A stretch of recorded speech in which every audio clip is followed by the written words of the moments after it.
Hello నేస్తాలు. ఈరోజు మీ ముందుకు ఒక మంచి స్టోరీతో వచ్చేసాను. ప్రాణంగా ప్రేమించిన అమ్మాయి ఒక్క మాట కూడా చెప్పకుండా వేరొకరిని పెళ్లి చేసుకుంటే తన ప్రేయసి మరొకరిని పెళ్లి చేసుకుంది. 10 ఏళ్ల తర్వాత అదే అమ్మాయి విడాకుల కోసం అతని ఆఫీస్కి వచ్చింది. ఈ కథ చివరిలో మీరు ఖచ్చితంగా కన్నీళ్లు పెట్టుకుంటారు. ప్రాణంగా ప్రేమించిన అమ్మాయి ఒక్క మాట కూడా చెప్పకుండా వేరొకరిని పెళ్లి చేసుకుంటే హైదరాబాద్ హైకోర్టులో టాప్ లాయర్ గా ఎదిగిన ఆదిత్య జీవితంలో ఒకరోజు అనుకుని మలుపు తిరుగుతుంది. విడాకుల కోసం అతని ఆఫీస్కి వచ్చిన మహిళ మరెవరో కాదు, 10 ఏళ్ల క్రితం తనను ప్రాణంగా ప్రేమించి దూరమైన వెన్నెల. ఆమె ఎందుకు వెళ్ళిపోయింది? నిజంగా అతన్ని మోసం చేసిందా, లేక తన స్నేహితురాలి కోసం తన ప్రేమను బలి చేసిందా? ఈ కథ మీ హృదయాన్ని కదిలిస్తుంది. చివరి కోర్టు సన్నివేశం వరకు ఉత్కంఠగా తీసుకెళ్లే ఈ భావోద్వేగ ప్రయాణాన్ని తప్పక చూడండి. ఇలాంటి అద్భుతమైన ప్రేమ కథల కోసం మన ఛానల్ను సబ్స్క్రైబ్ చేసుకోండి. హైదరాబాద్ హైకోర్టు ఉదయం 10:30 గంటలు. కోర్టు కారిడార్ అంతా లాయర్లు, కక్షిదారులతో రద్దీగా ఉంది. అకస్మాత్తుగా అక్కడ ఒక నిశ్శబ్దం. నల్లటి కోర్టు, చురుకైన చూపులు, ఆత్మవిశ్వాసం ఉట్టిపడే నడకతో వస్తున్నాడు ఆదిత్య. అతన్ని చూడగానే జూనియర్ లాయర్లు గౌరవంగా పక్కకు తప్పుకుంటారు. సీనియర్ లాయర్ల ముఖాల్లో సైతం ఒక రకమైన ఆందోళన కనిపిస్తుంది. ఆ రోజు జరుగుతున్న ఒక క్లిష్టమైన మర్డర్ కేసులో ఆదిత్య వాదనలో మొదలు పెట్టాడు. ప్రత్యర్థి లాయర్ వలపన్నిన ప్రతి ప్రశ్నను తన పదులైన లాజిక్ తో పటాపంచలు చేశాడు. సాక్ష్యాలను అతను విశ్లేషించే తీరు చూసి జడ్జి సైతం ఆశ్చర్యపోయేలా కోర్టు ఆవరణంలో సింహంలా గర్జించాడు. కేసు సునాయాసనంగా గెలిచాడు. సాయంత్రం 6 గంటలకు తన ఖరీదైన కారులో జూబ్లీ హిల్స్ లోని తన పెద్ద బంగ్లాకు చేరుకున్నాడు ఆదిత్య. ఇంట్లో ఎంత లగ్జరీగా ఉన్నా పలకరించే మనిషే లేడు. తన కోట్ తీసి సోఫాలో విసిరేసి బాల్కనీలోకి వెళ్లి ఒంటరిగా సిగరెట్ వెలిగించాడు. అప్పటిదాకా నిప్పులు చెరిగిన అతని కళ్ళల్లో ఇప్పుడు చెప్పలేని శూన్యత, అంతు చిక్కని విషాదం కనిపిస్తుంది. ఎవరో తన గుండెను నిలువున చీల్చిన గాయం ఆ కళ్ళల్లో స్పష్టంగా కనిపిస్తుంది. ఆ నిశ్శబ్దంలో అతని మనసు 10 ఏళ్ల క్రితం నాటి జ్ఞాపకాల్లోకి జారుకుంది. 10 ఏళ్ల క్రితం నగరంలోని ఒక ప్రముఖ లా కాలేజ్ క్యాంపస్. ప్రస్తుతం ఉన్న గంభీరమైన ఆదిత్యకు 10 ఏళ్ల క్రితం ఉన్న ఆదిత్యకు అస్సలు పోలికే లేదు. అప్పట్లో అతను అల్లరిగా, ఉత్సాహంగా ఉండే ఒక చురుకైన విద్యార్థి.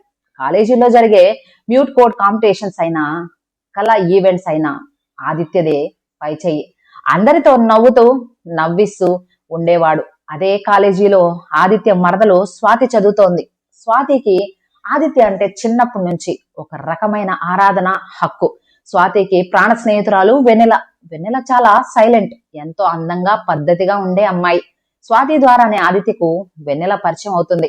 మొదట్లో ఇద్దరి మధ్య కేవలం పలకరింపులు మాత్రమే ఉంటాయి. ఒక రోజు లైబ్రరీలో ఆదిత్యకి కావలసిన ఒక ముఖ్యమైన లా బుక్ కోసం వెతుకుతుండగా వెన్నెల అతనికి సహాయం చేస్తుంది. ఆ చిన్న సంఘటన వారిద్దరి మధ్య ఒక మంచి స్నేహానికి పునాది వేస్తుంది. ఆదిత్య చలాకితనం వెన్నెలకు నచ్చితే వెన్నెలలోని ప్రశాంతత, పరిణతి ఆదిత్య మనసును దోచుకుంటాయి. క్యాంపస్ లోని చెట్ల కింద గంటల తరబడి మాట్లాడుకోవడం, క్యాంటీన్ లో కాఫీలు పంచుకోవడం వాళ్ళ దినచర్యగా మారుతుంది. వారిద్దరికీ తెలియకుండానే వారి స్నేహం ఒక అద్భుతమైన ప్రేమగా మారుతుంది. ఒకరి కళ్ళల్లోకి ఒకరు చూసుకుంటే చాలు, ప్రపంచం మొత్తం మరచిపోయే అంత గాఢంగా ఒకరినొకరు ప్రాణంగా ప్రేమించుకోవడం మొదలు పెడతారు. ఆ వసంతకాలంలో వారి జీవితం ఎంతో అందంగా, భవిష్యత్తుపై ఎన్నో ఆశలతో నిండి ఉంటుంది. కాలేజీ వార్షికోత్సవ వేడుకల ముగింపు సమయం. సాయంత్రం వేళ ఆదిత్య, వెన్నెల ఇద్దరు క్యాంపస్ లోనే ఒక ప్రశాంతమైన చెట్టు కింద కూర్చొని ఉన్నారు. రోజు ఎడదెగకుండా మాట్లాడే ఆదిత్య ఆ రోజు చాలా మౌనంగా ఉన్నాడు. అతని మనసులో ఏదో చెప్పలేని తపన. ఆ మౌనాన్ని ఆస్వాదిస్తూనే అతని మనసులోని మాట కోసం వెన్నెల ఎదురు చూస్తోంది. ఆదిత్య నెమ్మదిగా వెన్నెల చేయి పట్టుకున్నాడు. నా మాటల్లో ఎంత అల్లరి ఉన్నా నా మౌనంలో ఉన్నది నువ్వే వెన్నెల. నా జీవితంలోకి వచ్చాక నా ప్రపంచం మారిపోయింది. నిన్ను నా ప్రాణంగా ప్రేమిస్తున్నాను అని తన మనసులోని భావాలను వ్యక్తపరుస్తాడు. ఆ మాటలకు వెన్నెల కళ్ళల్లో ఆనంద బాష్పాలు రాలుతాయి. మాటలు రాక కేవలం తల ఊపి తన అంగీకారాన్ని తెలుపుతుంది. ఆ క్షణం నుంచి వారిద్దరి ప్రపంచం సరికొత్తగా, ఎంతో అందంగా కనిపించడం మొదలవుతుంది. ఆకాశంలో ఉన్న రంగులు, గాలిలో ఉన్న చల్లదనం అన్ని వారి ప్రేమను ఆస్వాదిస్తున్నట్లుగా అనిపిస్తాయి. కలిసి నడవబోయే భవిష్యత్తు గురించి ఎన్నో తీయని కలలు కంటారు. వెన్నెలకు తన జీవితంలో జరిగిన ఈ అద్భుతాన్ని వెంటనే తన ప్రాణ స్నేహితురాలు స్వాతికి చెప్పాలని ఆమె మనసు ఉవ్విళ్ళూరుతుంది. తన సంతోషాన్ని స్వాతితో పంచుకుంటేనే దానికి పరిపూర్ణత వస్తుందని నమ్ముతుంది. మరుసటి రోజు ఉదయం స్వాతి ఇల్లు తన ప్రేమ విషయాన్ని స్వాతికి సర్ప్రైజ్ గా చెప్పాలని వెన్నెల ఎంతో ఉత్సాహంగా స్వాతి ఇంటికి వెళ్తుంది. గదిలోకి వెళ్ళగానే స్వాతి తన ఫోటో ఆల్బమ్ చూస్తూ అద్దం ముందు నిలబడి మురిసిపోతుంది. స్వాతి ఆశలు కళ్ళు వెన్నెలను చూడగానే స్వాతి ఆనందంగా ఆలింగనం చేసుకుంటుంది. వెన్నెల, నాకు చాలా సంతోషంగా ఉంది. మా బావ ఆదిత్య ఈ మధ్య చాలా బాధ్యతగా ఉంటున్నాడు. పెద్దయ్యాక మా ఇద్దరికి పెళ్లి చేయాలని మా పెద్దవాళ్ళు చిన్నప్పుడే అనుకున్నారు. ఆదిత్యకి నాకు ఆదిత్య మాది మా ఇళ్లల్లో ఫిక్స్ అయిన విషయం అని తన మనసులోని మాటలన్నిటినీ ఏకధాటిగా చెప్పేస్తుంది. ఆదిత్యను పెళ్లి చేసుకుని తను ఎలా బతకాలనుకుంటుందో, ఆ ఇంటి కోడలుగా తన కళ్ళను ఏమిటో అన్ని వెన్నెల ముందు పరుస్తుంది. స్వాతి చెబుతున్న ఒక్కో మాట వెన్నెల గుండెల్లో పదునైన బాకులా దిగుతుంది. నిన్నటి దాకా ఆకాశంలో విహరించిన వెన్నెల మనసు ఒక్కసారిగా పాతాళానికి పడిపోయినట్లు అనిపిస్తుంది. తన ప్రాణ స్నేహితురాలి జీవిత కాలపు కలను తను తెలియకుండానే ఎలా లాక్కోబోయిందో తలుచుకొని ఆమె లోపల వణికిపోతూ ఉంటుంది. వెన్నెల గొంతులో మాట పెగలదు. లోపల ప్రాణం పోతున్నంత బాధ ఉన్న స్వాతి ముందు కన్నీళ్లు కనపడకుండా బలవంతంగా చిరునవ్వు నవ్వుతుంది. అప్పుడే ఆమెకు అర్థమవుతుంది, తన ప్రేమ గెలవాలంటే తన స్నేహితురాలు ఓడిపోవాలి అని. ఆ ధర్మ సంకటంలో తన ఆశలన్నీ కళ్ళ ముందే కాలి బూడిదవుతున్నట్లుగా వెన్నెల నిశ్చేచురాలై నిలబడుతుంది. వెన్నెల తలుపులు వేసుకుని గంటల తరబడి ఏడుస్తూనే ఉంటుంది. ఒకవైపు తన ప్రాణంగా ప్రేమించిన ఆదిత్య, మరోవైపు తనకంటే ఎక్కువగా నమ్మిన ప్రాణ స్నేహితురాలు స్వాతి. ఇద్దరిలో ఎవరిని ఎంచుకున్నా ఒకరి జీవితం నాశనం అవుతుంది. నా ప్రేమ కంటే నా స్నేహితురాలి జీవితమే ముఖ్యమని బలంగా నిర్ణయించుకుంటుంది. తన ప్రేమను తన చేతులతోనే గొంతు నులిమి చంపేయాలని ఆ రాత్రి ఆమె కఠినమైన నిర్ణయానికి వస్తుంది. మరుసటి రోజు నుండి వెన్నెల ప్రవర్తన పూర్తిగా మారిపోతుంది. ఆదిత్య చేసే కాల్స్ లిఫ్ట్ చేయదు, మెసేజ్లకు రిప్లై ఇవ్వదు. కాలేజీలో ఆదిత్య ఎదురుపడిన కనీసం పరిచయం లేని వ్యక్తిలా ముఖం తిప్పుకొని వెళ్లిపోవడం మొదలు పెడుతుంది. తన ప్రాణమైన వెన్నెల ఎందుకు ఇలా ప్రవర్తిస్తోందో అర్థం కాక ఆదిత్య పిచ్చివాడైపోతాడు. ఒకరోజు క్యాంపస్ లో ఆమె దారికి అడ్డుగా నిలబడి, నేనేమైనా తప్పు చేశానా వెన్నెల, ఎందుకు ఇలా చేస్తున్నావు అని కళ్ళల్లో కన్నీళ్లతో బ్రతిమలాడుతాడు. లోపల ప్రాణం పోతున్నా బయటకు మాత్రం ఏ భావం లేకుండా రాయిలా నిలబడిపోతుంది వెన్నెల. ఆదిత్య పడుతున్న వేదన చూసి ఆమె లోపల రక్తం కన్నీరుగా మారుతుంది. కానీ పెదవి విప్పదు. ఆదిత్యకు మాత్రం ఆ క్షణాలు నరకంగా కనిపిస్తాయి. కొన్ని రోజుల తర్వాత ఆదిత్య తన చుట్టూనే తిరుగుతుండటం చూసిన వెన్నెలకు భయం పట్టుకుంటుంది. తాను ఇలాగే ఉంటే ఆదిత్య తనను మర్చిపోలేడని, స్వాతిని పెళ్లి చేసుకోలేడని ఆమెకు అర్థమవుతుంది. ఆదిత్య తనను ద్వేషించాలి, శాశ్వతంగా తన మీద ఆశ వదులుకోవాలి. దానికి ఒకే ఒక్క మార్గం, తాను వేరొకరు సొంతం అవ్వడం. సరిగ్గా అదే సమయంలో వెన్నెల తల్లిదండ్రులు రాహుల్ అనే వ్యక్తి సంబంధం తీసుకువస్తారు. అబ్బాయి గురించి కనీసం ఆరా తీయకుండా తనకేమీ అభ్యంతరం లేదని ఒక్క యంత్రంలా తల ఊపుతుంది వెన్నెల. అతి తక్కువ సమయంలో చాలా హడావుడిగా పెళ్లి ఏర్పాట్లు జరుగుతాయి. పెళ్లి రోజు రాణి వస్తుంది. పట్టు చీరలో మెడ నిండా నగలతో వెన్నెల ఎంత అందంగా ఉందో. ఆమె ముఖంలో అంతటి శూన్యత అలుముకుని ఉంది. పెళ్లి మండపంలో ప్రాణం లేని బొమ్మలా కూర్చుంటుంది. రాహుల్ ఆమె మెడలో 3 ముళ్ళు వేస్తుంటే ఆమె మనసులో ఆదిత్యతో గడిపిన క్షణాలు మాత్రమే మెదులుతుంటాయి. వెన్నెల పెళ్లి వార్త తెలుసుకున్న ఆదిత్య ప్రపంచం కుప్ప కూలిపోతుంది. పెళ్లి మండపానికి దూరంగా నిలబడి తన వెన్నెల మరొకరికి భారీగా మారడం చూసి నిలువున దహించుకుపోతాడు. తను ప్రాణంగా ప్రేమించిన అమ్మాయి ఎటువంటి కారణం చెప్పకుండా వేరొకరిని పెళ్లి చేసుకోవడంతో ఆదిత్య గుండె ముక్కలవుతుంది.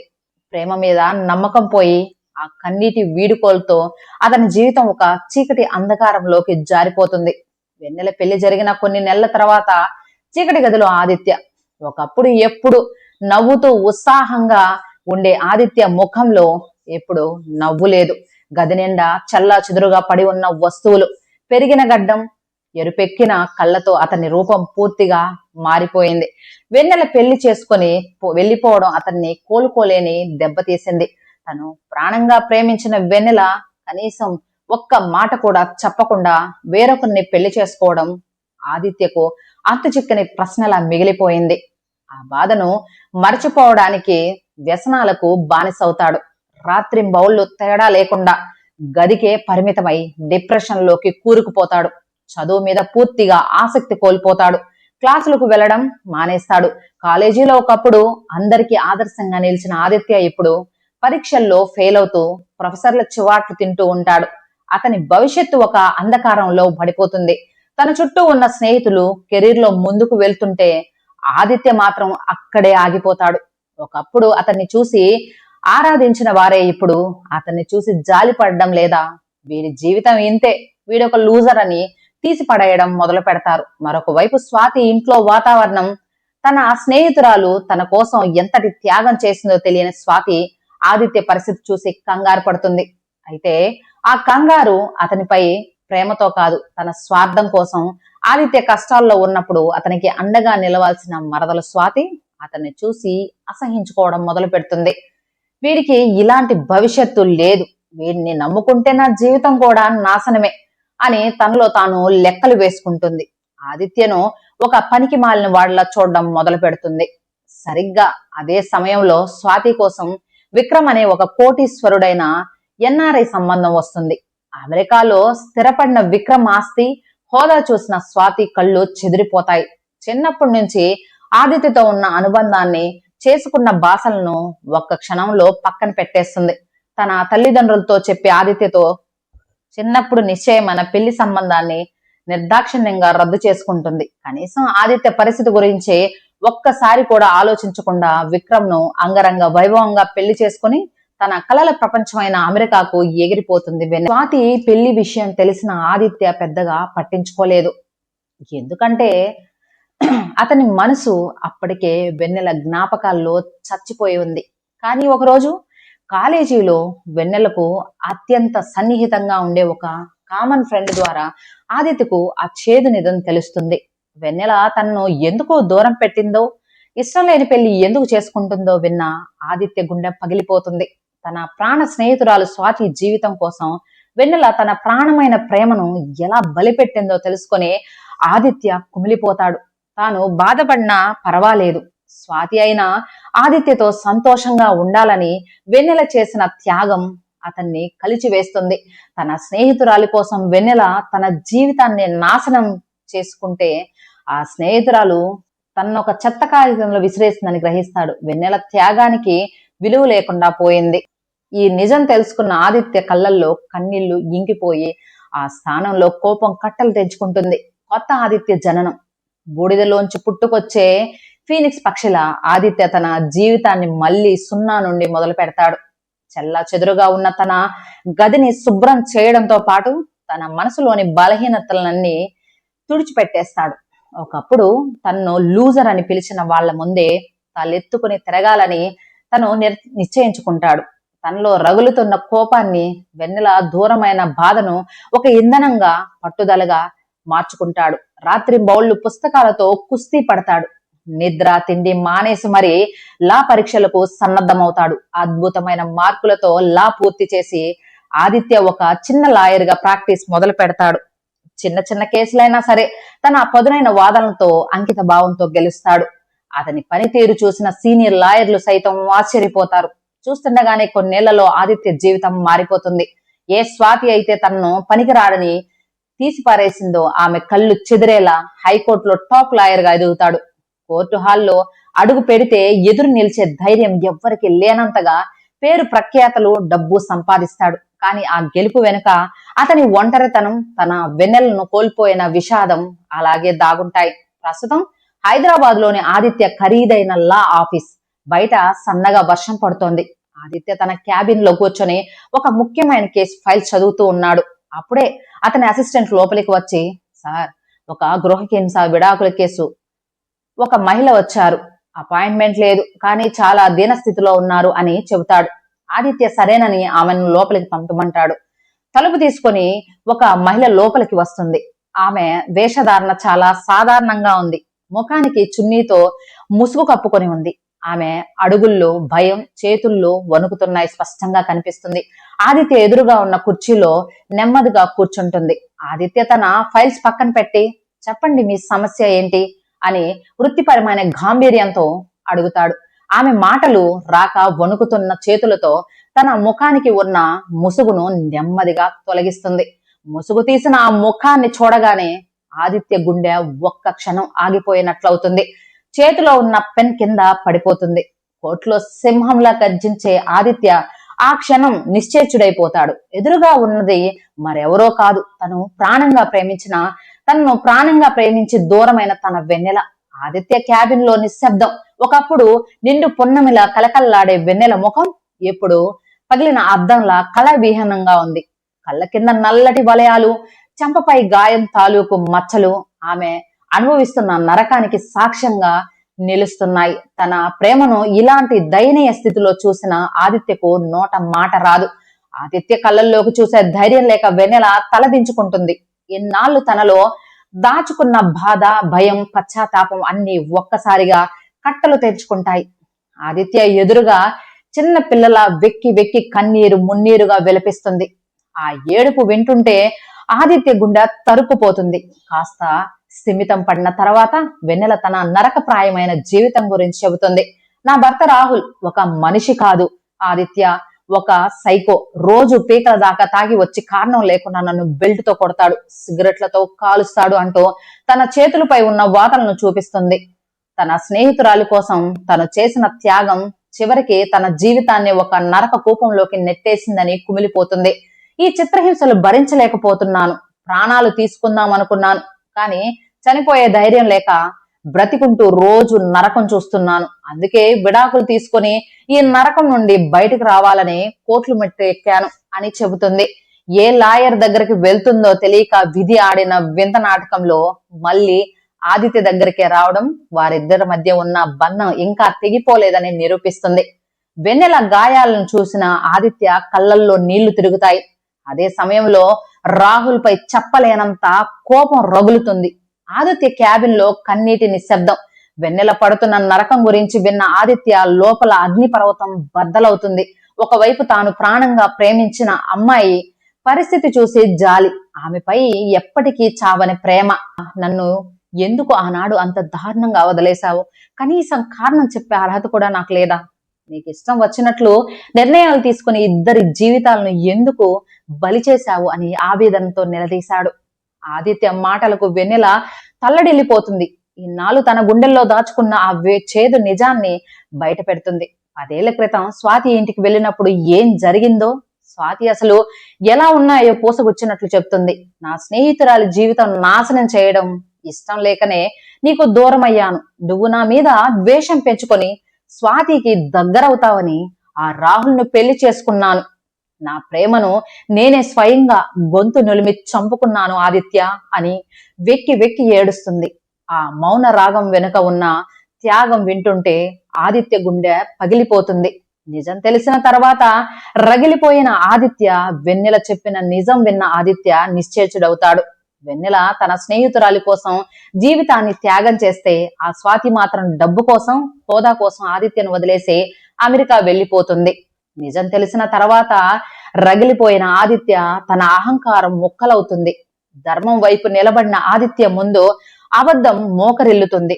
కోర్టు హాల్ తీర్పు సమయం. ఆదిత్య ప్రవేశపెట్టిన బలమైన సాక్ష్యాలు, చేసిన వాదనల ముందు రాహుల్ చేసిన కుట్రలు పటాపంచలవుతాయి. జడ్జి గారు తీర్పు చదవడం ప్రారంభించారు. కోర్టు హాల్లో పిన్ డ్రాప్ సైలెన్స్. సాక్ష్యాధారాలను పరిశీలించిన తర్వాత రాహుల్ ఒక సాడిస్ట్ అని, తన భార్యను శారీరకంగా, మానసికంగా తీవ్రంగా హింసించాడని ఈ కోర్టు నిర్ధారిస్తోంది అంటూ జడ్జి తీర్పును వెలువరించారు. వెన్నెలకు వెంటనే విడాకులు మంజూరు చేస్తూ గృహహింసకు పాల్పడినందుకు మరియు తప్పుడు పత్రాలు సృష్టించిన కోర్టును తప్పుదోవ పట్టించినందుకు రాహుల్ కు 7 ఏళ్ల కఠిన కారాగార శిక్ష విధిస్తూ తీర్పు చెప్తారు. పోలీసుల చేతిలో సంకెళ్లు వేయించుకొని తలదించుకొని వెళ్తున్న రాహుల్ వైపు చూసిన వెన్నెలకు ఎన్నాళ్ళు తన గుండెలపై ఉన్న కొండంత భారం దిగిపోయినట్లు అనిపిస్తుంది. ఒక పంజరం నుండి విముక్తి పొందిన పక్షిలా కోర్టు హాల్లో ఆమె దీర్ఘంగా శ్వాస పీల్చుకుంటుంది. ఇన్నేళ్ల నరకం తర్వాత మొదటిసారిగా ఆమె స్వేచ్ఛ వాయువులు పీల్చుకుంటుంది. ఒక లాయర్ గా వందల కేసులు గెలిచిన దక్కని సంతృప్తి ఆ రోజు ఆదిత్యకు దక్కింది. తన వెన్నెలను ఆ నరకం నుండి బయటకు తీసుకువచ్చానన్న ఆనందం అతని కళ్ళల్లో స్పష్టంగా కనిపిస్తుంది. హైదరాబాద్ బయట వర్షం పడుతున్న సాయంత్రం. కేసు గెలిచిన తర్వాత ఆదిత్య వెన్నెల ఇద్దరు కోర్టు బయటకు వస్తారు. ఆకాశం నుండి కురుస్తున్న వర్షం వారి జీవితాల్లోని గత తాలూకు విషాదాన్ని, గాయాలను కడిగేస్తున్నట్లుగా ఉంది. 10 ఏళ్ల దీర్ఘ విరామం తర్వాత ఎలాంటి అపార్థాలు లేకుండా ఇద్దరు మొదటిసారిగా మనసు విప్పి మాట్లాడుకుంటారు. వర్షంలో తడుస్తూనే వెన్నెల ఆదిత్య వైపు చూస్తుంది. అతను తన కోసం పడ్డ వేదన, ఇప్పుడు తనను కాపాడడానికి అతను చేసిన పోరాటం గుర్తొచ్చి ఆమె కళ్ళ వెంబడి ధారగా కన్నీళ్లు కారుతాయి. నన్ను క్షమించు ఆదిత్య, నా వల్లే నువ్వు ఇన్నాళ్ళు నరకం అనుభవించావు. నా త్యాగం నీ జీవితాన్ని ఇంత ఒంటరిని చేస్తుందని ఊహించలేకపోయాను అంటూ చిన్నపిల్లల వెక్కి వెక్కి ఏడుస్తుంది. ఆదిత్య నెమ్మదిగా వెన్నెల దగ్గరకు అడుగులేస్తూ తన 2 చేతులతో ఆమె కన్నీళ్లు తుడుస్తాడు. అతని కళ్ళల్లో ఎలాంటి కోపం లేదు, కేవలం 10 ఏళ్లుగా దాచుకున్న అంతులేని ప్రేమ మాత్రమే ఉంది. నువ్వు నా ప్రాణం వెన్నెల, ప్రాణం ఎప్పుడూ దూరం కాదు, నాలోనే ఉంటుంది అంటూ ఎంతో ఆప్యాయంగా ఆమెను తన గుండెలకు హత్తుకుంటాడు. ఆ ఆలింగనంలో వెన్నెల గాయాలన్నీ మాయమైపోతాయి. వారిద్దరి మధ్య 10 ఏళ్లుగా ఉన్న దూరం ఆ క్షణంలో చెరిగిపోతుంది. ఎన్నో ఆటుపోట్లు, కన్నీళ్లు, త్యాగాలు ఎదుర్కొన్న వారి పవిత్రమైన ప్రేమ న్యాయస్థానం సాక్షిగా శాశ్వత బంధంగా మారిపోతుంది. మరి ఈ స్టోరీ నచ్చిందా?